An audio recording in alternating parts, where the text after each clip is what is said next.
नमो सिद्धानं नमो आयुर्याणम्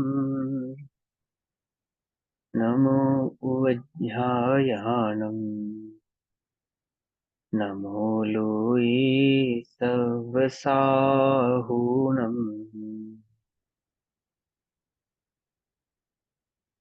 ओंकारं बिन्दुसंयुक्तम् नित्यं ध्यायन्ति योगिनः कामदं मोक्षदं चैव ओंकाराय नमो नमः। मङ्गलं भगवान् वीरो मङ्गलं गौतमौगणी मङ्गलं कुन्दकुन्दार्द्यो जैनधर्मोऽस्तु मङ्गलम्। सर्वमङ्गलमाङ्गल्यं सर्वकल्याणकारकं प्रधानां सर्वधर्माणां जैनं जयतु साष्टम्।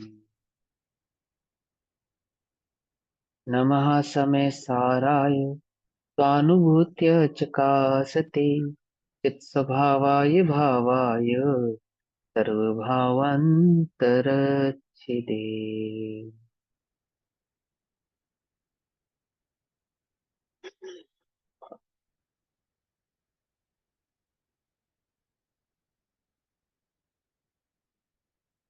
हमारी कक्षा का विषय चल रहा है श्री समय सारजी ग्रंथ। और श्री समय सारजी ग्रंथ का स्वाध्याय हम सभी आत्मख्याति टीका आचार्य अमृत चंद्र देव द्वारा रचित आत्मख्याति टीका के माध्यम से कर रहे हैं। आवाज सबको सही आ रही है ना मेरी? है ना? इसमें अभी तक हमारा जो स्वाध्याय है वो पेज नंबर 131 तक कंप्लीट हो गया है ना? दो गाथाओं का हमने कल तक स्वाध्याय किया था, गाथा नंबर 69 और 70, 70, 69 और 70, 69 और 70। क्या था गाथाओं का भाव? कि जीव बंध को प्राप्त कब होता है, क्यों होता है, ये भाव समझाया गया है इसमें। कि जब जीव ज्ञान और कर्म की भिन्नता को नहीं जानता, ज्ञान और कर्म को एक रूप होकर जानता है, उस कर्म में ज्ञान के अनुसार प्रवृत्ति करता है, मतलब कर्म रूप ही प्रवृत्ति करता है, तो यह जीव बंध को प्राप्त होता है। ठीक है ना? अब गाथा नंबर 71, 71 नंबर की गाथा, पेज नंबर 132, 132 से आज का स्वाध्याय शुरू करेंगे। गाथा नंबर 71 किस भाव के लिए है? कि ये जीव जो बंध को प्राप्त हो रहा है उसके उससे निवृत्ति का क्या उपाय है। कि वह उस ज्ञान के जो ज्ञान और कर्म के बीच की भिन्नता को नहीं जान रहा है, तो दोनों के बीच में क्या संधि बन रही है? कर्ता कर्म की संधि बन रही है। अनादि से जीव कर्मों का कर्ता बनकर कर्ता कर्म रूप प्रवृत्ति करता है, उनको अपना मानकर उस रूप प्रवृत्ति करता है और बंध को प्राप्त होता है, ऐसा केवली भगवान ने कहा है। अब उससे निवृत्ति यानी से छूटने का क्या उपाय है? प्रवृत्ति माने उस रूप परिवर्तन करना, और निवृत्ति अर्थात उससे छूटना। उससे छूटने का क्या उपाय है? कब तक ये जीव कर्ता कर्म की प्रवृत्ति का में प्रवृत्ति करता रहेगा? उसका अभाव कैसे होगा, कब होगा उसका अभाव? तो गाथा नंबर 71 में अभाव की बात कहते हैं। हमें अपने कर्मों का अभाव करना है ना, कर्म विषम प्रकट करना है ना, तो कैसे होगा? इस जीव का अनादि का ये बंधन कैसे टूटेगा? जय्या इमेन जीवेन अपणौ आसवाण या तहेव नादम हो दिविसे संतरन तू तैयाण बंधौ से। क्या कहते हैं? जय्या, जब तक, जब, है ना, जब तक या जब, इमेण, यह, जब, इमेण यह, जीवेण जीव, प्रणव आत्मा, और आसवाण अर्थात आश्रवों का, चाहता है यानी इन दोनों का, और इन दोनों का क्या कहते हैं? जब यह जीव आत्मा और आश्रव का, है ना, या और हो गया, नादम जानता होती है, विशेष अंतरन विशेष अंतर, तू और, तैया तब, ना नहीं, बंधो बंध से अर्थात उसे। जब तक जीव आश्रव और आत्मा के बीच का अंतर नहीं जानता, तब तक वह बंध को प्राप्त होता है, और आत्मा और आश्रव के बीच के अंतर को जानने पर वह बंध को प्राप्त नहीं होता है। ये बात इन्होंने यहाँ पे कही, आचार्य देव ने समझाया गाथा नंबर 71 में। यह जीव ज्यों ही, ज्यों ही माने जैसे ही, जैसे ही, यह जीव ज्यों ही आश्रवों का, त्यों ही अपने आत्म का जाने विशेषांतर तदा, बंधन नहीं उसको कहा। है ना? विशेषांतर मतलब भेद, दोनों के बीच के भेद को जाने। ज्यों ही यह जीव आत्मा, त्यों ही आश्रव के बीच का भेद जान लेता है ना? तो उसको क्या नहीं होता, उसको बंध नहीं होता।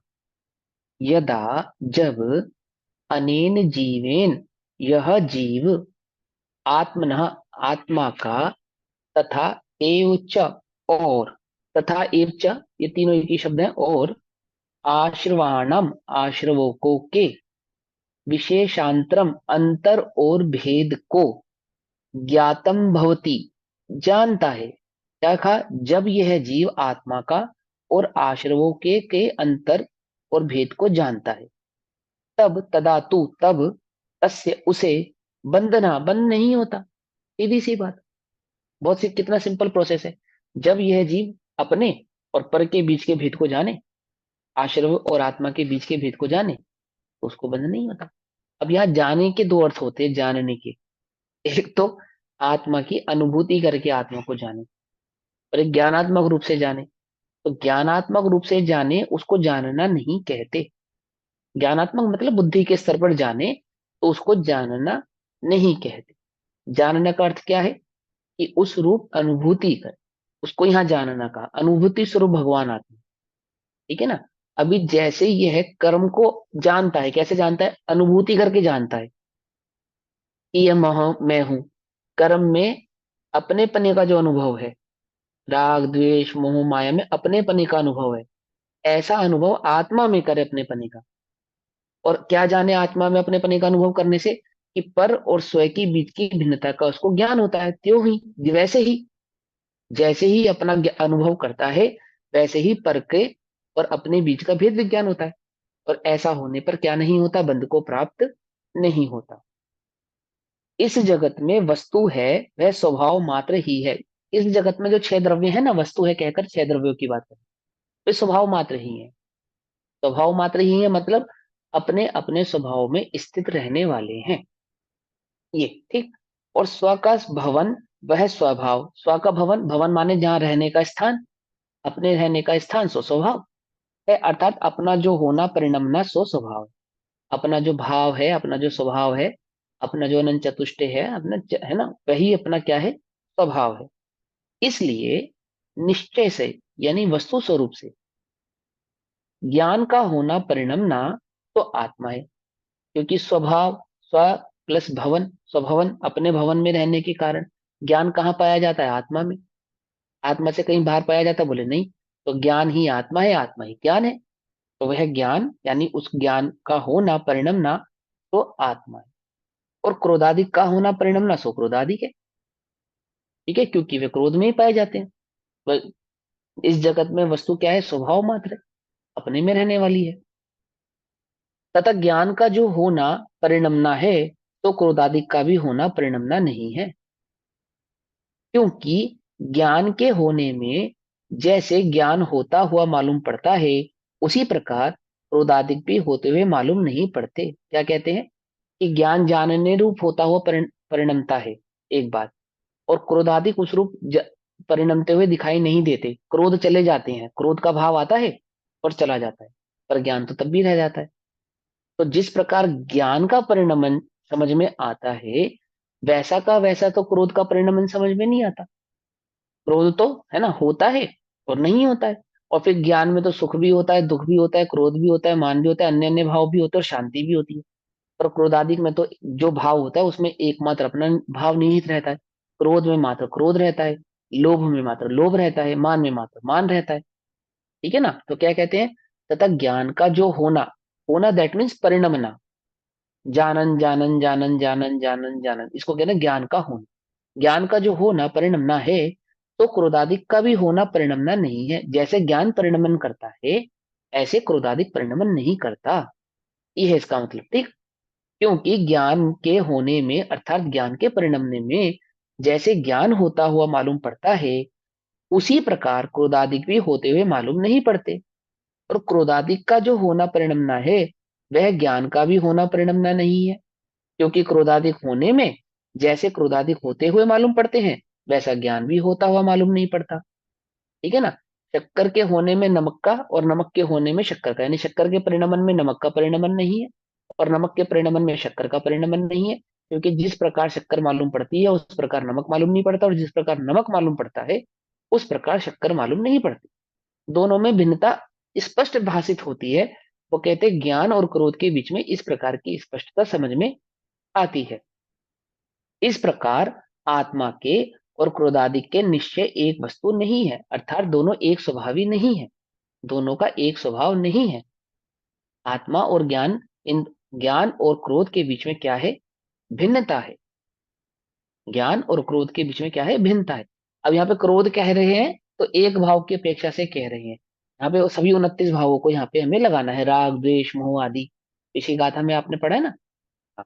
तो क्या कहा? आत्मा के और क्रोधादि के निश्चय से एक वस्तु तो नहीं है।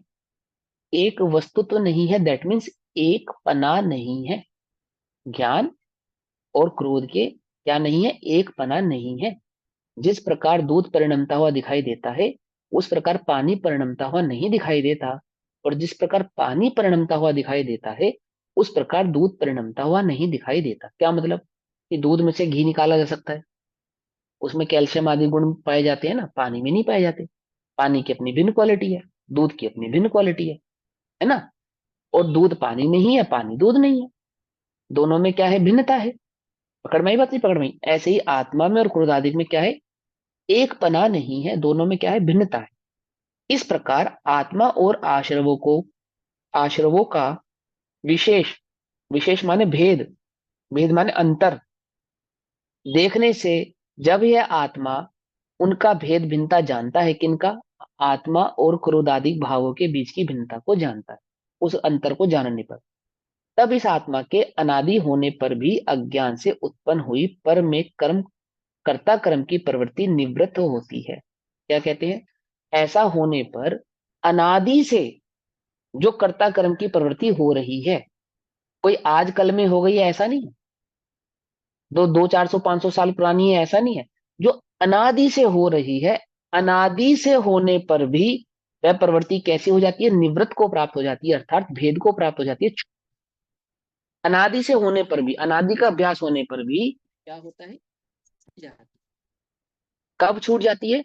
जब इस जीव को ज्ञान और क्रोधादिक भावों के बीच की भिन्नता का भान होता है, जब उनकी दोनों के बीच की भिन्नता को यह जानता है, उन दोनों के बीच की भिन्नता को यह देखता है। जानता है, देखता है कौन?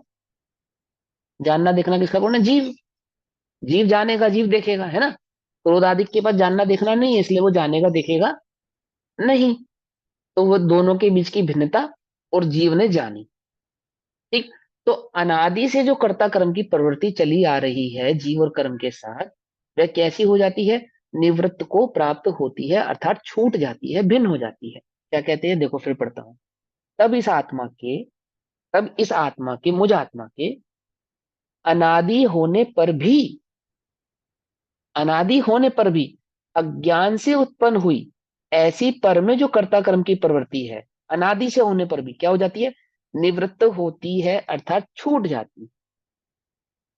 उसकी निवृत्ति होने पर पौद्गलिक द्रव्य कर्म का बंधन, जो कि आत्मा का निमित्त है, वह भी निवृत्त होता है। ऐसा होने पर क्या होता है? जो आश्रव है ना, कर्मों का आकर बंध जाना आत्मा के साथ, वह भी निवृत्त को प्राप्त होता है, अर्थात 8 कर्मों का बंधन भी रुक जाता है। द्रव्य कर्म का बंधन होना, आश्रव होना भी रुक जाता है। ठीक है। ऐसा होने पर ज्ञान मात्र से ही बंध का निरोध सिद्ध होता है। ऐसा होने पर क्या सिद्ध होता है? कि एक ज्ञान मात्र से ही बंध को रोका जा सकता है, बंध का निरोध किया जा सकता है। समझ में बात नहीं? सम्यक दर्शन, सम्यक ज्ञान, सम्यक चारित्र, तत्त्र में तीनों ही पता है क्या प्रमुख है? कोई समझता है दर्शन श्रद्धा प्रमुख है, ज्ञान बुद्धि प्रमुख है और चारित्र आचरण प्रमुख है, तो ऐसा नहीं है। ऐसा नहीं है। ये तीनों ही ज्ञान के रूप हैं। दर्शन भी ज्ञान का ही रूप है, ज्ञान भी ज्ञान का ही रूप है, और चारित्र भी ज्ञान का ही रूप है। एक ज्ञान को तीन भेद से समझाया। क्या कहा? एक ज्ञान को तीन गुणों से समझाते, तीन भेद से समझाते। कि जानना, क्या जानना? कि मैं पर से भिन्न हूं, एक बात। फिर जान के क्या करना? कि जानकर इसका अनुभवन करना। वह अनुभव कहाँ जानने में आएगा? ज्ञान में जानने में आएगा। जाना भी ज्ञान में जाएगा, अनुभव भी ज्ञान में होगा। बोलो, किसी वस्तु को ज्ञान ना हो, ज्ञान गुण निकाल दो तो अनुभव हो सकता है?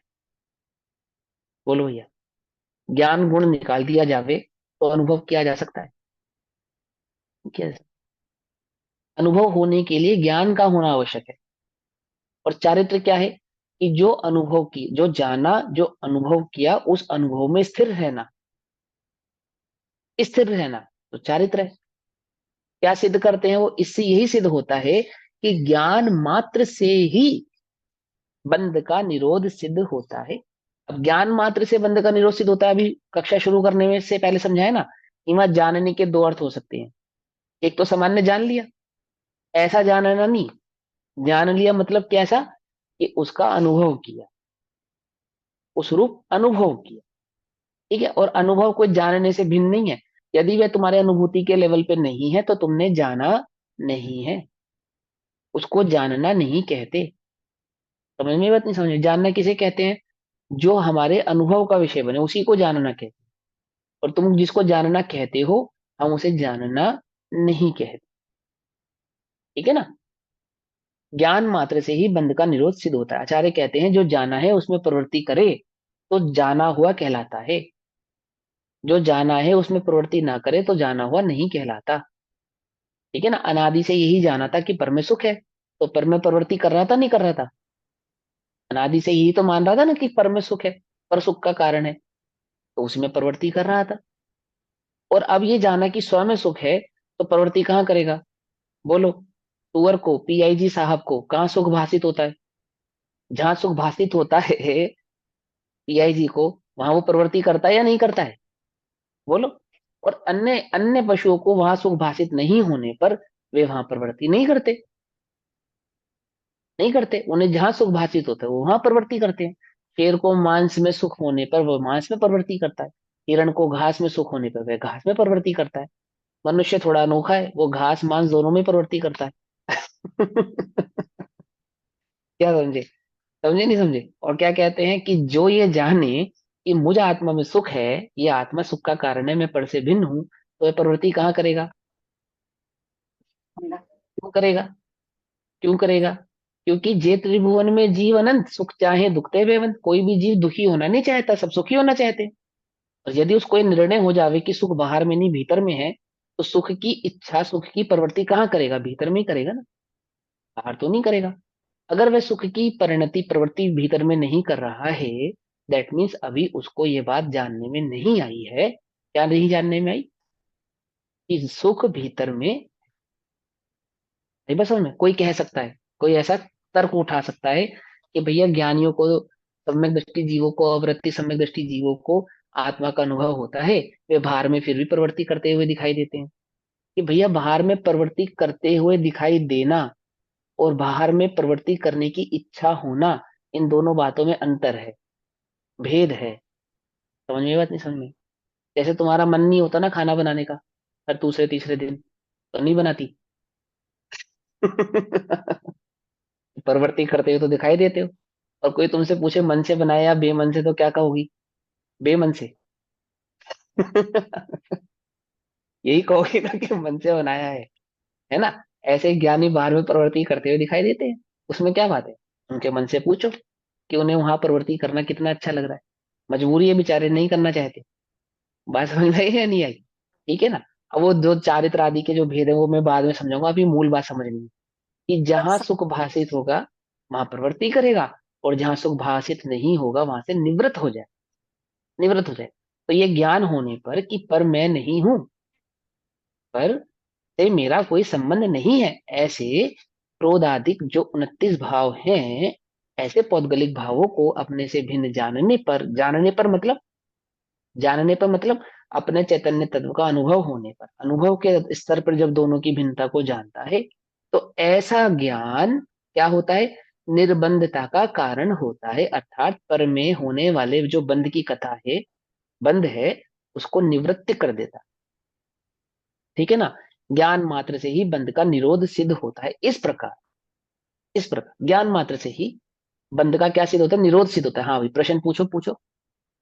मैं ये पूछना चाहती हूँ, जो आप मतलब जैसे हम ये समझ रहे हैं वो चीजें समझ में सारी आती हैं, बट उनको हम्म। अप्लाई कर रहे हैं हम लोग, अप्लाई हम्म। मतलब रूटीन, फिर वो लाइक वही अटक देखो, के रह जाए।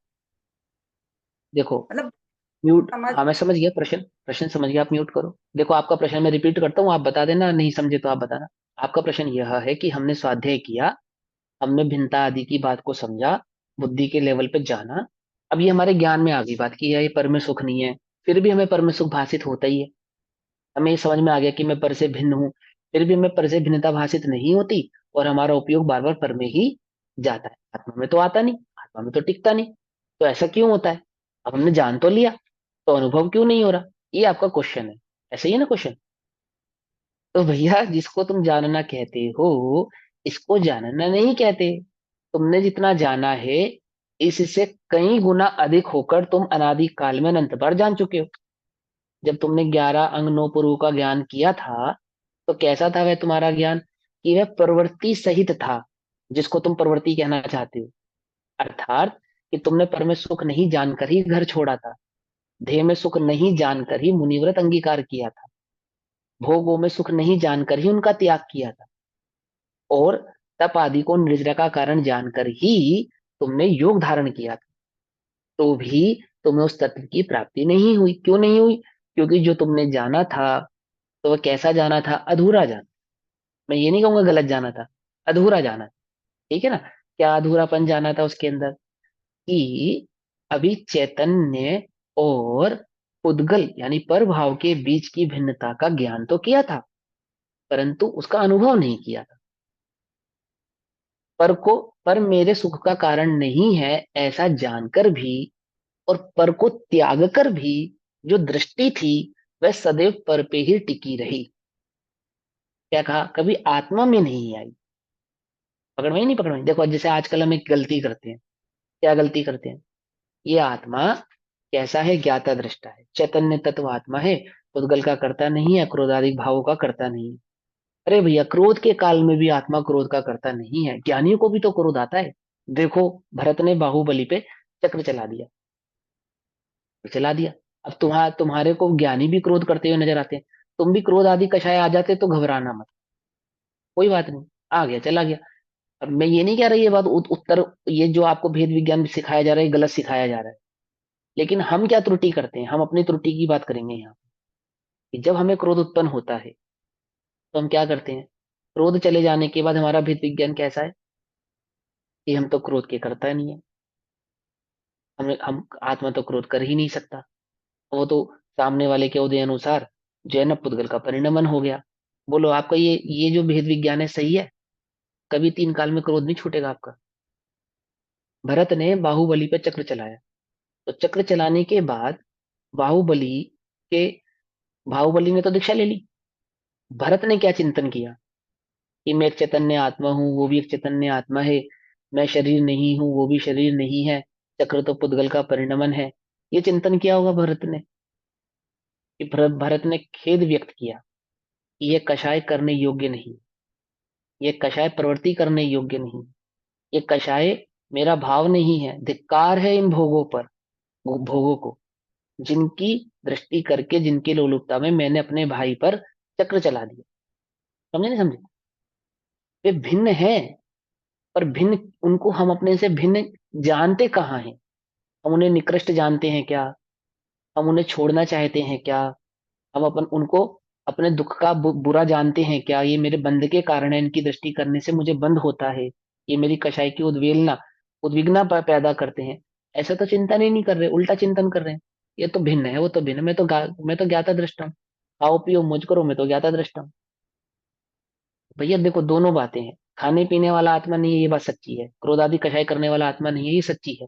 भोग आदि को भोगने वाला आत्मा नहीं है, ये बात सच्ची है। परंतु गाथा नंबर 69 और 70 में क्या कहा कि जब तक इनकी भिन्नता को नहीं जान, उस रूप ही प्रवृत्ति करता है, और उस रूप प्रवृत्ति करता है तो बंध को प्राप्त होता ही होता है। और पंडित टोडरमल जी ने, मोक्ष मार्ग प्रकाशक जी में, इसका बहुत सुंदर उत्तर दिया। क्या उत्तर दिया? उन्होंने कहा कि छद्मस्त का जो उपयोग है वो एक बार एक ही जगह पे स्थिर हो, ऐसा हो ही नहीं सकता कि वह इनको अपने से भिन्न जाने और फिर भी उसमें प्रवृत्ति करे। लोक में तुम जिसको जहर जानते हो और अपनी मृत्यु का कारण मानते हो, क्या फिर भी उसका भक्षण करते हो? उसको कहते हैं जानना। कि जिन्हें दुख का कारण जानता है उनमें प्रवृत्ति नहीं करता। समझ में इतने समझ में? तो अभी जो तुमने जाना है, वो कैसा जाना है? देखा देखी जाना है, सुनकर जाना है, पढ़कर जाना है, अथवा कषाय की मंदता के आधार से जाना है, अथवा ज्ञान के क्षेपशम की प्रबलता से जाना है। अनुभव से नहीं जाना, अनुभव से नहीं जाना। और उस अनुभव का उपाय भी नहीं किया। उस अनुभव का उपाय क्या था? भेद विज्ञान। तो भेद विज्ञान माने क्या? भेद विज्ञान माने यह कि पाप और कषाय को बुरा जानकर, दुख का कारण जानकर उनसे दूर रहने का उपाय करे। है ना? मुनिराज क्या करते हैं? एक आत्मा का कई चिंतन करते हैं, बारह भावनाओं का भी चिंतन करते हैं। करते नहीं करते? बारह बारह भावनाओं का चिंतन करते हैं ना। देह आदि से भिन्नता का भी चिंतन करते हैं, देव गुरु की स्तुति भी करते हैं। आप किस लेवल पे खड़े हो, कहाँ हो, और कहाँ किस प्रकार के चिंतन के द्वारा उस भेद विज्ञान की अग्नि को जलाया जाता है। किस प्रकार के घर्षण से उस भेद विज्ञान की अग्नि को जलाया जा सकता है? कि अपनी कषायों को पहचाना जावे, ये कषाय दुख का कारण है, ये स्वीकार किया जावे। ये कषाय करने योग्य नहीं है, ये स्वीकार किया जावे। और फिर मैं आत्मा हूं, यह भी जाना जावे। अपने चैतन्य तत्व की दृष्टि की जावे। पकड़ में ही नहीं आई? क्यों प्राप्त नहीं होता? क्योंकि उसको छोड़ता है तो भी दृष्टि पर पे ही रखता है। जब ग्रहण किया था तब भी पर रूप होकर ही ग्रहण किया था। पर और निज की भिन्नता नहीं होने पर उनकी एक रूपता के साथ ही ग्रहण किया था। परंतु त्याग होने पर भी, पर का त्याग करने पर भी, पर और निज की एकत्वपने को त्यागा नहीं। पहले उनके ग्रहण करने में अपने को महान मानता था, महंत मानता था।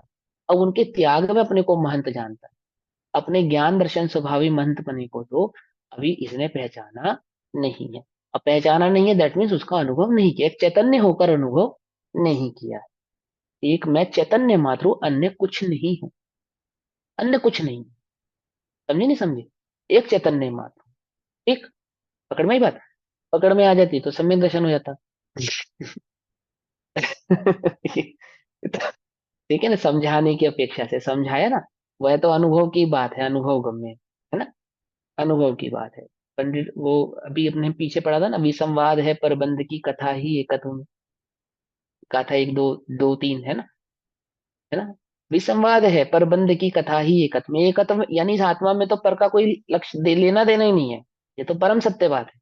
लेकिन हम उस आत्मा को पहचानते कहाँ हैं? ठीक है ना?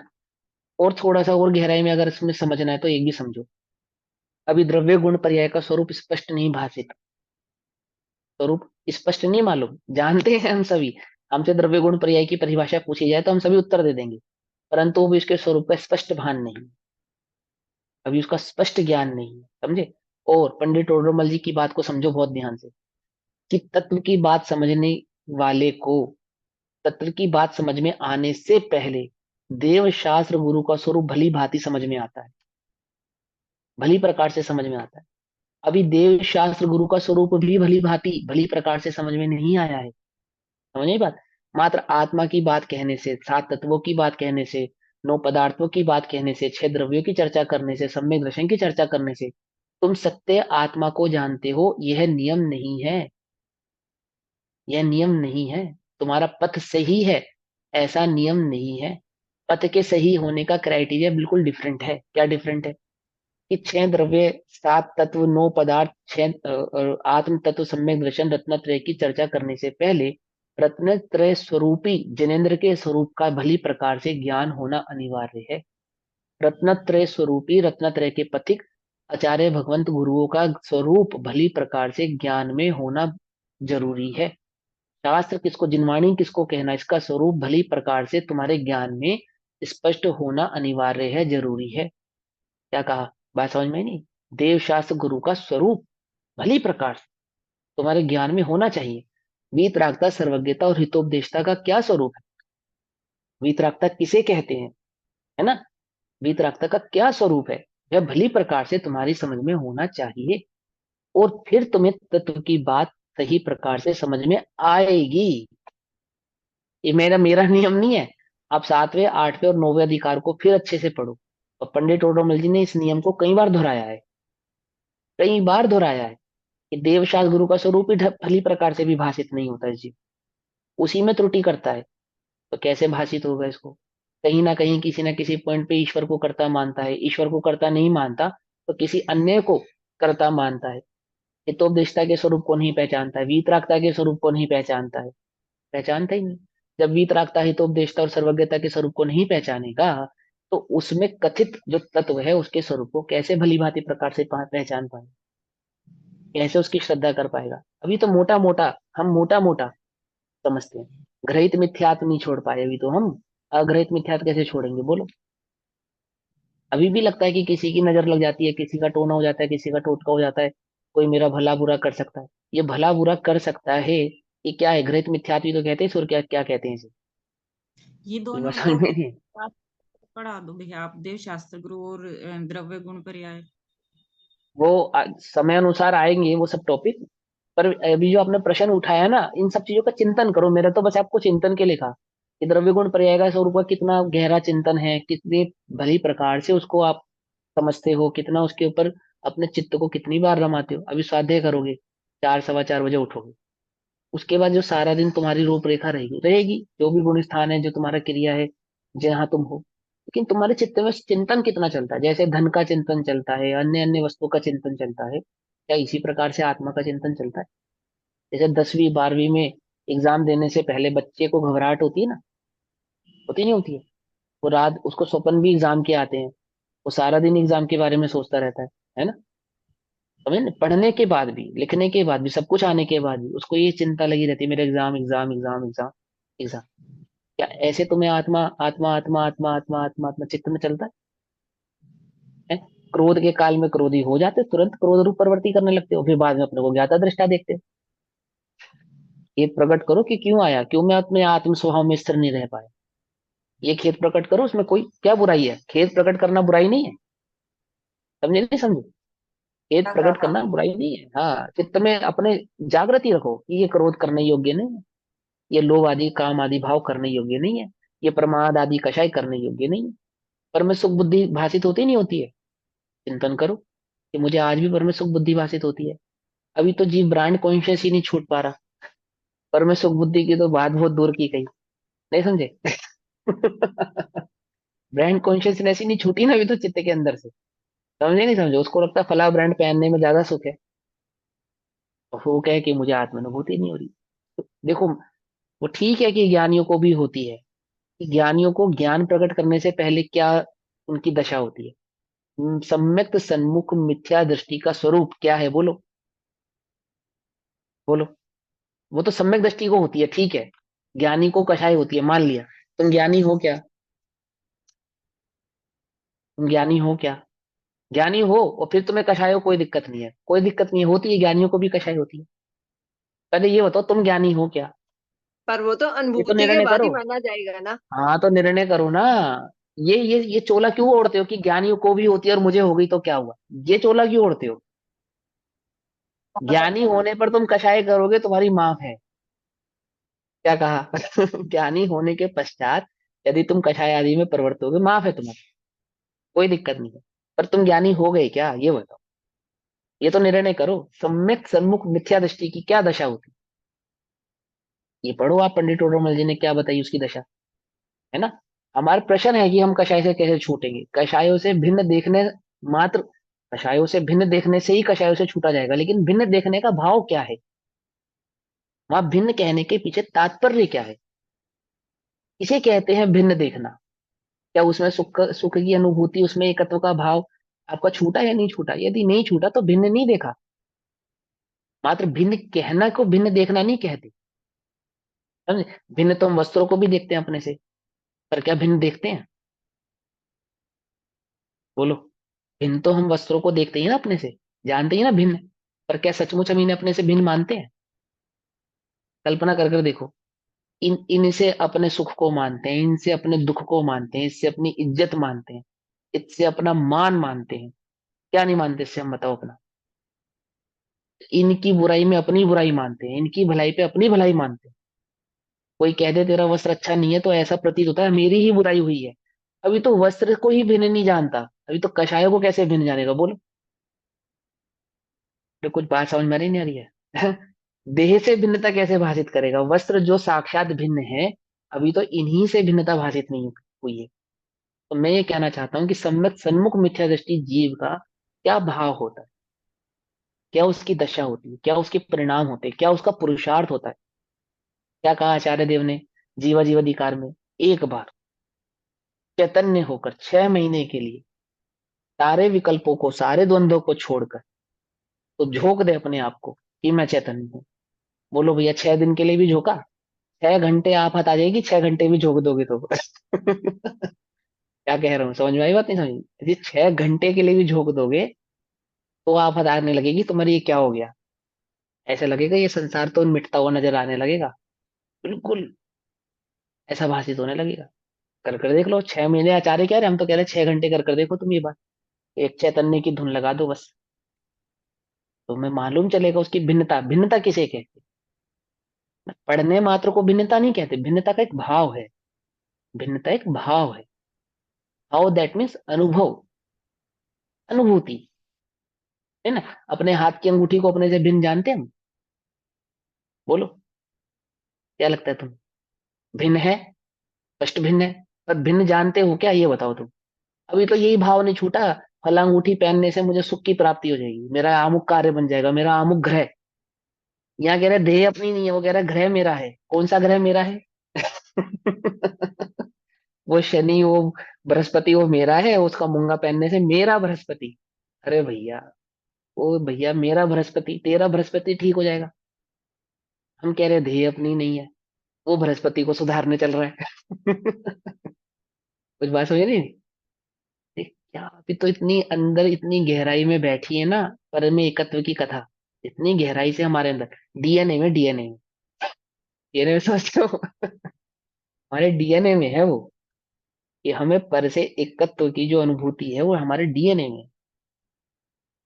वो ब्रेक करना पड़ेगा। क्या कहा, समझे नहीं समझे? वो डीएनए क्या करना पड़ेगा, ब्रेक करना पड़ेगा, उसको अपग्रेड करना पड़ेगा। जानते हो वैज्ञानिक कर रहे हैं ना आजकल डीएनए अपग्रेड, सुपर ह्यूमन बना रहे हैं। ऐसे आचार्य देव कह रहे हैं ये आत्मा साधारण आत्मा नहीं, सुपर आत्मा है, सुपर सोल। ये पहचानता नहीं, अपनी जाति को नहीं पहचानता, अपने स्वभाव को नहीं पहचानता, इसीलिए पूरे समय सार में एकमात्र स्वभाव का जोर दिया गया, स्वभाव की दृष्टि का जोर दिया गया। ठीक है ना, स्वभाव की दृष्टि पे उसको जोर लगाना। अभी तो कितनी कितनी कल्पनाएं हैं देखो। द्रव्य गुण पर्याय के संदर्भ में मेरे सामने एक प्रसंग आया था, मैं आपके सामने कहता हूँ कि सिद्धों को अनंत सुख प्राप्त है, अनंत सुख प्राप्त है। तो कहते हैं कि सिद्ध को जो सुख प्राप्त है वो निरंतर नया नया नया नया नया नया नया जो सुख उत्पन्न होता है, वो क्यों होता है? कि यदि मात्र सुख, एक ही सुख की अनुभूति करते रहेंगे तो क्या हो जाएंगे, बोर हो जाएंगे। बोर नहीं जाएंगे, बस एक ही सुख के अनुभव करते रहेंगे। तो वो अनंत सुख कैसा, वो निरंतर नए नए रूप से परिवर्तित होता है, प्रति समय नया नया नया नया नया नया नया। बोलो भैया, ये है पर्याय का स्वरूप, ये है सुख की पर्याय का स्वरूप। कुछ समझ में आई बात, नहीं समझ में आई? इसे कहते हैं सुख की पर्याय, कि वो प्रति समय नई नई पर्याय उत्पन्न होती है, तो नया सुख नया सुख नया सुख, अनंत अनंत अनंत अनंत रूप। ऐसा ये नहीं हो पर्याय का सकता। स्वरूप। तो कैसा हो सकता है बताओ फिर? वो तो अपने वो स्वभाव में ही मगन है, उनको तो नए पुराने से कुछ है नहीं है। हाँ, वहां पे सुख की अनुभूति का मतलब क्या होता है? वहां पे सुख की अनुभूति का मतलब सुख गुण नहीं है। नहीं, अपने स्वभाव में ही, जैसे अब जो भी हो रहा है ज्ञाता दृष्टा उसी के। हाँ समझ गए आप तो, ठीक है, लेकिन जो नहीं समझे हम तो उनकी बात कर। लेकिन वहां पे सिद्धों को जो सुख की अनुभूति कही, तो सुख, सुख की अनुभूति कहने का मतलब वहां पे सुख गुण मात्र नहीं है। वहां पे सुख गुण से मत लेना, वो तो भेद हो गया। अपरिणामी, कूटस्थ तत्व को, द्रव्य को देखते हैं ना, जो अपरिणामी है, अभेद है। और चैतन्य मात्र होने का नाम वहां पे सुख कहा। तो सुख नाम का गुण है आत्मा में, और उसमें अनंतता प्रकट होती है वीर शक्ति के कारण। इसलिए उनको अनंत सुखी ऐसा कहते हैं, ये हमारे कहने से है। सिद्धों की अपेक्षा से वे अनंत, अगर उनसे पूछोगे आप अनंत सुखी हैं क्या, क्या जवाब देंगे? हाँ या ना? नहीं, वो तो मात्र जानना जानना जानना, बस उनका तो हाँ, वो सुख, सुख गुण पे कोई दृष्टि नहीं है। मात्र ज्ञान के अभेद लिए। आत्मा को, अभेद आत्मा को चैतन्य स्वरूप से जानते हैं, वो चैतन्य पने का अनुभव है। क्योंकि चैतन्य में सुख गर्भित है इसलिए सुखी कहते हैं, क्योंकि चैतन्य में ज्ञान गर्भित है इसलिए ज्ञानी कहते हैं, क्योंकि चैतन्य में अनंत गुण गर्भित है सो अनंत गुणात्मक अनंत भाव से उसको कहते हैं, समझाने की अपेक्षा करी। परंतु द्रव्य गुण पर्याय के भी स्वरूप को बहुत भली प्रकार से नहीं जानते, तो सूक्ष्मता फिर से नहीं हमने जो जानते। इतने बड़े शास्त्र हाथ में पड़े हुए हैं, तो फिर इसका भी हमें कोई लाभ ही नहीं होने वाला। अरे भैया, जो इसको जान बेसिक रहे हो नीड ना, होने ये के लिए लाभ है। ये जान रहे हो ना, ये लाभ है। ये जो जान रहे हो, इसको जानने का जो आप प्रयास कर रहे हो, अब आप आज कक्षा में नहीं आते तो यह बात जान पाते? नहीं जान पाते। हाँ, ये लाभ है। आप आगे सुनो, भावार्थ, समझे? ऐसे बेसिक क्लियर होना क्रोधादि, चाहिए। मीनाक्षी जी, रोज अभी आप बोलते हो, आप क्यों नहीं बोल रहे? आप मुझे क्या कहती नहीं है बोल रहा मैं? भैया को बोलो बेसिक पढ़ाई पहले हमें। मीनाक्षी जी है ना नहीं हमारी वो क्लास में। अरे बेसिक ही पढ़ रहे हो मेरे भैया, ये नहीं, बेसिक ही पढ़ रहे हो। वो विहार सम्यक ये ये दृष्टि के बेसिक जो ही पढ़ रहे मतलब। हो, ये बेसिक ही पढ़ रहे हो। इसको ध्यान से पढ़ोगे ना, ये एक समझ बात में आएगा, मैं ये बेसिक बोलना ही पढ़। चाहती हूँ हाँ जी, कि बोलिए अभी बोलिए। अभी जो सोनगढ़ में पंच कल्याणक हुआ, तो एक विद्वान ने वहां कहा कि हमने स्वाध्याय को ही पुरुषार्थ मान लिया है। हम हाँ स्वाध्याय सही कर बात रहे है। हैं ना, कि हम हाँ। स्वाध्याय कर रहे हैं, मतलब हमारा निर्णय और हमारा चिंतन नहीं हो रहा। जितनी देर हमने स्वाध्याय किया तो हम दूसरे से श्रेष्ठ समझने लगे अपने को। तो बेसिकली सही है जो ना? हमारी खुद की स्वयं की भूलें हैं, स्वयं की गलतियां हैं, निर्णय में कहाँ कमी है। हाँ, वो नहीं जानते ना हम। हाँ, वो अभ्यास से ही जानी जा सकती हैं। और वो अभ्यास कैसे प्रकट होता है? अभ्यास स्वाध्याय। रुचि से प्रकट होता है, जी स्वाध्याय से प्रकट नहीं होता। जी जी रुचि जी से प्रकट होता है, समझे? रुचि से, जी रुचि से प्रकट होता है। आप 10-15 बार समय सार जी का स्वाध्याय कर लीजिए, आपके टिप्स पे हो जाएगा। टिप्स पे हो जाएगा, कोई बड़ी बात नहीं, एकदम आपके टिप्स पे आ जाएगी। मैंने अभी आपको थोड़े दिन पहले बताया ना, हम सबके भीतर एक अकलंग बैठे हैं। ध्यान से किसी चीज को पढ़ लो, आपको याद हो जाएगी, कोई बहुत बड़ी बात नहीं है। लेकिन अभी क्या तो वह स्वाध्याय है? अगर आप ना पढ़ाओ तो हमें समझ ही ना आए। है ना? है ना? वो स्वाध्याय है क्या? वो स्वाध्याय कहलाएगा क्योंकि हमें याद है? ऐसा नहीं। रुचि, हम्म, अपने भीतर की रुचि को पहचानो आप। आपकी रुचि आपको बताएगी आपको किस चीज का रस है। जो रस है वही भाव है। बस इतनी बात है इसके अंदर। जो भी रस है ना हमारे भीतर में, वही हमारा भाव है। ये रस हम्म, किस में आ रहा है, हमें स्वाद किस में आ रहा है, आनंद किस में आ रहा है। अब उसको कई नामों से पहचाना जाता है, उसी को उपयोग भी कहते हैं। जैसे लोभी को निद्रा में भी धन धन धन धन धन चलता है ना, निरंतर चलता है, उसमें कोई बात। वो मरणासन पे होवे, सो भी अपने पुत्र को यही पूछे, यहाँ क्या कर रहे हो, दुकान जाओ। क्या, मुझे बात समझ में नहीं? उन्हें क्यों? क्योंकि वो उसको कहाँ का रस है, रस किस चीज का है?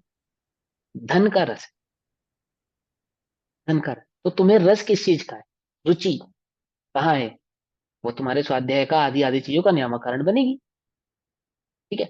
और स्वाध्याय क्या करता है? स्वाध्याय, यदि तुम्हें आत्मा का रस है, यदि तुम्हें आत्मा का रस है, तो स्वाध्याय तुम्हारे उस रस को पकाता है, यानी कि गाढ़ा करता है। रस को पकाना समझते हो ना? जैसे गन्ने के रस को पकाते तो क्या बनता है? गुड़ बनता है।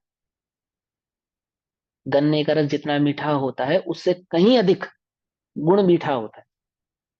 गन्ने का रस जितना गुणकारी होता है उससे कहीं अधिक गुण गुणकारी होता है। कुछ बात समझ में नहीं? रस पकाने पर क्या होता है? गाढ़ा होता है। ऐसे ही तुम्हें आत्मा का रस है, तो तुम्हारे उस रस को कौन पकाएगा? इस स्वाध्याय रूपी आंच पे वह रस पकेगा। रस पकेगा, और फिर जो उसका स्वाद आएगा, उससे जो मिष्ठान तैयार होगा, उससे जो स्वाद आएगा, उसका नाम सम्यक दर्शन है। क्या? कुछ बात समझ में ही नहीं? उसका जो आनंद आएगा उसका नाम सम्यक दर्शन है। पकड़ में ही? हाँ, ऐसा। चलो, भावार्थ। क्रोध आदि और ज्ञान भिन्न भिन्न वस्तुएं हैं। क्रोधाधिक, क्रोधाधिक मतलब है 29 भाव जो हमने पहले पढ़े, पीछे पढ़े। और ये जो चैतन्य ज्ञान है, ये दोनों कैसे हैं? ये दोनों भिन्न भिन्न वस्तुएं हैं, अर्थात भिन्न भिन्न है, भिन्न भिन्न द्रव्य है। वस्तु है अर्थात द्रव्य है। क्यों? एक जीव द्रव्य है और क्रोधादि कौन सा द्रव्य है? उद्गल, उद्गल है ना। तो पौद्गलिक, अजीव, उद्गल द्रव्य है। ना तो ज्ञान में क्रोधादिक है और ना क्रोधादिक में ज्ञान है। ना जीव में पुद्गल है, ना पुद्गल में जीव है। ऐसा उनका भेद ज्ञान हो, ऐसा उनका क्या हो? भेद ज्ञान हो, ज्ञान हो, है ना। तब उनके एकत्व स्वरूप का अज्ञान नाश होता है। ज्ञान होने पर अज्ञान का नाश हो जाता है। भिन्न पने का ज्ञान होने पर एकत्व पने के अज्ञान का नाश हो जाता है। ऐसा ही होता है ना। क्या?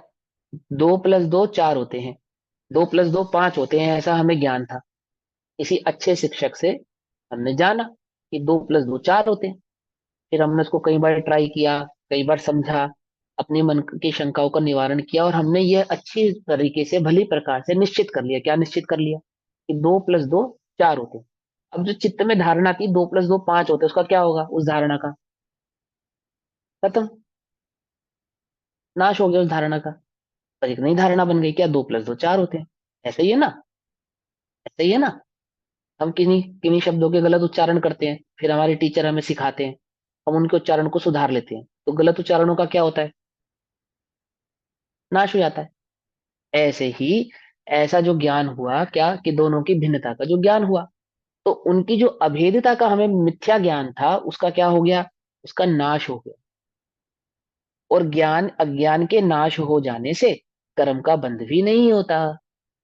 कर्म के बंध का एकमात्र कारण अज्ञान था, और अज्ञान का नाश हो गया तो कर्म का बंध भी नहीं होगा। इस प्रकार ज्ञान से ही बंध का निरोध होता है। पकड़ में ये बात।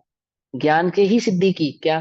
कि ज्ञान ही बंध के निरोध का कारण है, अज्ञान ही बंध का कारण है, और ज्ञान ही बंध के निरोध का अर्थात संवर का, निर्जरा का कारण है। अब पूछता है कि ज्ञान मात्र से ही बंध का निरोध कैसे होता है? उसका उत्तर कहते हैं, आचार्यों ने कहा, पहले उसने प्रश्न किया कि ये जो एकत्व की मेरी भावना है, मैं इसका अभाव कैसे करूंगा, कर्ता कर्म की संतति को कैसे तोड़ूंगा। तो आचार्यों ने कहा कि ज्ञान ही एकमात्र तेरे बंध के निवारण का कार्य है। तो गाथा नंबर 71 में उसको एकमात्र आत्मा के सच्चे ज्ञान का, उन दोनों की भेद विज्ञानता का ज्ञान कराया, कि दोनों को भिन्न जान। ऐसा जो सम्यक ज्ञान तुझे प्रकट होगा, ये तेरे बंध का नाश कर देगा, बंध को प्रकट नहीं होगा। अब एकमात्र ज्ञान से ही ऐसा संभव है? कि हाँ, एकमात्र ज्ञान से ही संभव है। तो कैसे? मैं तो समझ रहा था इतनी उठापटक करनी पड़ेगी, कितने कितने कुएं खाली करने पड़ेंगे, तब जाके मुझे बल प्राप्त होगा। और आप कह रहे हो एक ज्ञान से मेरा कार्य हो जाएगा? कि बोले हाँ, ज्ञान से हो जाएगा। तो कैसे हो जाएगा? तो गाथा नंबर 72 में बात समझाते हैं कि कैसे एक ज्ञान मात्र से ही, अज्ञान का नाश होने से ही इस जीव को बंध की प्राप्ति नहीं होती। बंध की प्राप्ति नहीं होती का मतलब समझते हो क्या? संसार का अभाव। समझे ना, बंध नहीं होता दैट मीन संसार का अभाव हो जाता है। क्योंकि संसार क्या है? बंध है और कुछ नहीं है, है ना। जगत क्या है? जड़ क्या है? इसके बंधन में पड़ा ना, जीव संसार के बंधन में पड़ा है ना। बंधन मुक्त हुआ तो क्या हो गया? मुक्त माने सिद्ध। बंधन टूटा तो क्या होगा? मुक्त ही तो होगा ना, आजाद होगा ना। पिंजरा टूटा तो पक्षी उड़ जाएगा, है ना। तो कहते हैं ज्ञान से कैसा संभव है? कि गाथा नंबर 72 में कहते हैं, नादून आसवाणम असुचितम च विवर्ये भावम च दुःखस्य कारणं ति यतदोनियतिम कुणदी जीवो। फिर कहते हैं, नादून आसवाणम, जान कर आश्रवों को, असुचितम, अशुचिता, च एवं विवर्ये भावम, विपरीत भाव को, है ना। असुचिता को और विपरीत भाव को, आश्रव को जानकर, च और दुख से कारणम ती, क्या जाना? विपरीत भाव को, असुचिता को, आश्रव को क्या जाना? दुख का कारण जाना। दुखस्य कारणम, दुख का कारण, दुखस्य कारण, दुख का कारण। तीयतदो नियतिम कुणदी जीवो। अब जिसको दुख का कारण जानेगा उसको क्या करेगा? छोड़ेगा, छोड़ेगा ना। तयतदो, उससे, नियतिम, निवृत्त, निवृत्ति, उन्नति अर्थात करता है कौन? जीव। जब जीव अज्ञान को, आश्रव को, असुचिता को, विपरीतता को अपने दुख का कारण जानता है, एक ज्ञान से ही आश्रव का, बंध का, आपने कहा कि रुक जाएगा। कैसे हो रुक जाएगा? एक ज्ञान से ही बंधन मुक्त कैसे हो जाएगा? क्योंकि ये बंधन मुक्त होने के लिए ये जानना जरूरी है कि मेरे दुख का कारण कौन है। और जब जान जाएगा कि ये मेरे दुख का कारण है, तो बस उससे निवृत्त हो जाएगा, जानने मात्र से ही निवृत्त हो जाएगा। क्यों? क्योंकि आत्मज्ञानम स्वयं ज्ञानम, ज्ञानाद अन्यत् करोति किम। ज्ञान के सिवा आत्मा कुछ कर ही नहीं सकता। जब ज्ञान करा, उसने जाना, क्या जाना? कि वह मेरे दुख का कारण है, तो ज्ञान वहां नहीं जाएगा, वह ज्ञान उस पर में नहीं जाएगा। ऐसा होने पर कहाँ स्थित हो जाएगा? कि सुख के कारण उस ज्ञान को जानने पर वहीं स्थित हो जाएगा, और ऐसा स्थित होने पर क्या होगा? बंध को प्राप्त नहीं होगा। अशुचिपना विपरीतता, ये आश्रवों के जान के। आश्रव कैसे हैं? असुचि हैं और विपरीत हैं। अशुचिता विपरीतता, ये आश्रवों के जान के, और दुख कारण जान के, इनसे निवर्तन जीव करे। समझी बात? इन्हें दुख का कारण जानता है, इन्हें विपरीत जानता है, और इन्हें अशुचि जानता है। ऐसा जानकर इनसे निवर्तन अर्थात इनसे छूटता है यह जीव। यह हमारे पास गाथार्थ पढ़ते हैं, ठीक। आश्रवाणाम, आश्रवों की। आश्रव कैसे हैं? आश्रवों की क्या? अशुचितत्वं च, अशुचिता और विपरीत भावम च, विपरीतता। आश्रवों की क्या क्या जाना?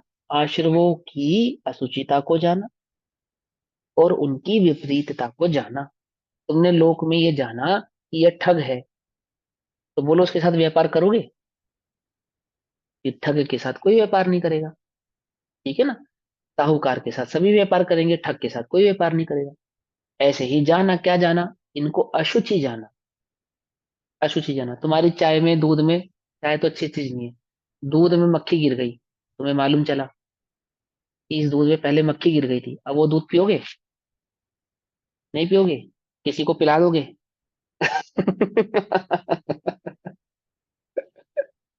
क्या करोगे? अशुचि जानकर। तुम तो ग्रहण नहीं करोगे ना, स्वयं तो ग्रहण नहीं करोगे ना। अशुचि जानकर और विपरीतता, यह मेरे रोग, मेरे दुख आदि का कारण है, ऐसे उसकी विपरीतता के भाव को जानना। तथा दुखस्य कारणानि इति, वे दुख के कारण है ऐसा ज्ञातव्य जानकर, जीव ततः निवृत्तिम, उनसे निवृत्ति करोति, करता है। जब तुम उन्हें दुख का कारण जानोगे तो क्या करोगे? निवृत्ति करो। करी तुमने निवृत्ति, और प्रवृत्ति करी है, तो तुमने उनको दुख का कारण नहीं जाना है। समझे नहीं समझे? जिसको दुख का कारण जानोगे उसमें निवृत्ति करोगे या उसमें प्रवृत्ति करोगे?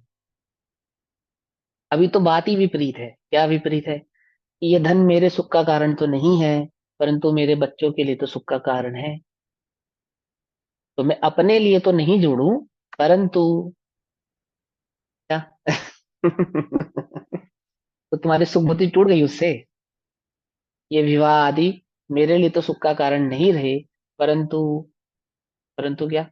मेरे बच्चों के लिए तो सुख का कारण है, संसार के लिए तो सुख का कारण है नहीं। तुम्हारी उसमें सुख में, जो तुम्हारी उसमें सुख की भावना है उस पदार्थ में, वो टूट गई कि हाँ मेरे लिए तो टूट गई। परंतु तू दूसरों कौन से सुखी होना मानता है? बोलो, आचार्य गुरुवर, ये भगवान लिख रहे हैं ना हमारे लिए, आचार्य अमृतचंद्र देव क्या लिख रहे हैं वो, कि वो भोग वे पर तेरे लिए सुख का कारण नहीं है, नहीं है, ऐसा लिख रहे हैं वो। तो उन्होंने जाना ना कि वो सुख का कारण नहीं है। ऐसा तो नहीं कि मेरे लिए तो सुख का कारण नहीं इसलिए मैंने तो त्याग दिया, परंतु तेरे लिए तो वो सुख का ही कारण है, ऐसा लिख रहे हैं वो। लेकिन हम क्या मानते हैं कि वो मेरे लिए तो सुख का कारण नहीं है, परंतु मेरे परिवार के लिए, मेरे संतान के लिए, मेरी संतति के लिए तो वो तो सुख का कारण ही है। इसलिए उनके लिए तो जो है क्या बात समझ में आई या नहीं आई? नहीं समझ में आई ना? हाँ पता है मुझे, अभी नहीं समझ में आएगी, अनुभूति से समझ में आएगी देखो, जल में शैवाल, शैवाल मतलब काई, जो जल ठहरा हुआ पानी होता है ना, उसके नीचे हरी हरे रंग की काई जम जाती है, शैवाल है। तो मल है या मैल है, मैंने गंदगी है, मल कहो चाहे मैल कहो, गंदगी है। उस शैवाल की भांति, जैसे ठहरे हुए जल के पे ऊपर भी और नीचे भी, अंदर भी काई जम जाती है, उसकी तरह आश्रव मल रूप या मैल रूप अनुभव में आते हैं। इसमें आते हैं, अनुभव में आते हैं। कैसे अनुभव में आते हैं? मैल रूप अनुभव में आते हैं। जैसे जल जिसमें काई लगी हो, अनुभव स्पष्ट नजर आती है ना, जल भिन्न नजर आता है उसमें, उसमें पड़ी गंदगी स्पष्ट नजर आती है, मैं गंदा है ये पानी। ऐसे ही अनुभव में ये आश्रव मैल रूप अनुभव में आते हैं, इसलिए वे कैसे हैं? अपवित्र हैं, अशुचि हैं, अशुचि है ना। और भगवान आत्मा तो सदा ही आहा, देखो भगवान आत्मा, कोई कहता है कि आत्मा को भगवान गुरुदेव ने नाम दिया, आचार्य अमृतचंद्र देव ने लिखा है, ये ऊपर टीका में लिखा है, देखो ये लिखा, भगवान आत्मा तू नित्यमेवाति। पढ़ा? काले काले अक्षरों से लिखा है ना टीका में, कितना सुंदर लिखा है, भगवान आत्मा तू नित्यमेवाति। आहा, मेरे ऐसे रोंगटे खड़े हो गए मेरे तो पढ़ के इस आत्मा को क्या कहते हैं? वे आचार्य भगवान कह रहे हैं। आहा, क्या कहते हैं उस से? वो भगवान आत्मा तो सदा ही अति निर्मल चैतन्य मात्र स्वभाव रूप से कैसा है? ज्ञायक है। चैतन्य भाव स्वरूप से कैसा है? ज्ञायक है, चैतन्य भाव ही, ठीक है ना। इससे भिन्न अति निर्मल, उस आश्रव रूपी मैल से भिन्न। कैसा निर्मल? अति निर्मल। अति निर्मल समझते हो? निर्मल और अति निर्मल में मालूम है क्या अंतर है? नहीं मालूम तुम्हें? बताए, गंगा का पानी सदैव निर्मल कहा जाता है, सदैव निर्मल है ना। तो भी उसका जो प्रयोग किया जाता है ना, पिया जाता है, तो उसको फिल्टर तो किया ही जाता है ना तब भी। तो निर्मल होने पर भी वे अति निर्मल नहीं है, क्योंकि पीने के लिए तो आप उसको छानोगे अथवा फिल्टर करोगे, अन्य अन्य कुछ करोगे, वह कभी सड़ता नहीं, कभी गंदगी नहीं आती उसके, गंगा के पानी में। लेकिन फिर भी क्या कहते हैं कि उसको छानो, है ना, या उसको फिल्टर करो। और अति निर्मल माने जिसमें छानने की अथवा फिल्टर करने की भी कोई गुंजाइश नहीं है, ही नहीं ना, कोई गुंजाइश ही नहीं है कि उसको और निर्मल करने की, और अधिक निर्मल करने की भी कोई गुंजाइश हो, कोई गुंजाइश नहीं। आप उसको फिल्टर करोगे तो भी वही रहेगा जैसा फिल्टर करने से पहले था। आप उसको छानोगे तो भी वैसा ही रहेगा जैसा छानने से पहले था। अति निर्मल, समझे नहीं समझे? कुछ बात समझ में नहीं? तो ये आत्मा कैसा है? अति निर्मल, चैतन्य स्वभाव भाव रूप से ज्ञायक है। यानी ये सिद्धत्व को जब प्राप्त होगा तो कैसा होगा? कि जैसा ही इंद्रिय पर्याय में था, कि जैसा ही इंद्रिय पर्याय में था वैसा सिद्धत्व होगा। क्या कह रहे हो? कि हाँ, जो निगोद में तो ही मुझ में, तो ही मोक्ष मझार है। अति निर्मल, कैसा है ये चैतन्य तत्व? अति निर्मल। कब? जब सिद्धत्व को प्राप्त होगा तब। वो तो फिल्टर वाली पोजीशन है ना, जो वो कह रहे, फिल्टर होने से पहले ही अति निर्मल है ये हर अवस्था में। समझे नहीं समझे? हाँ, अति निर्मल चैतन्य मात्र स्वभाव रूप से ज्ञायक है, इसलिए कैसा है? अत्यंत शुचि है। अत्यंत अत्यंत शुचि ही है, पवित्र ही है, उज्जवल ही है। यह चैतन्य कैसा है? पवित्र ही है, उज्जवल ही है। समझे नहीं समझे?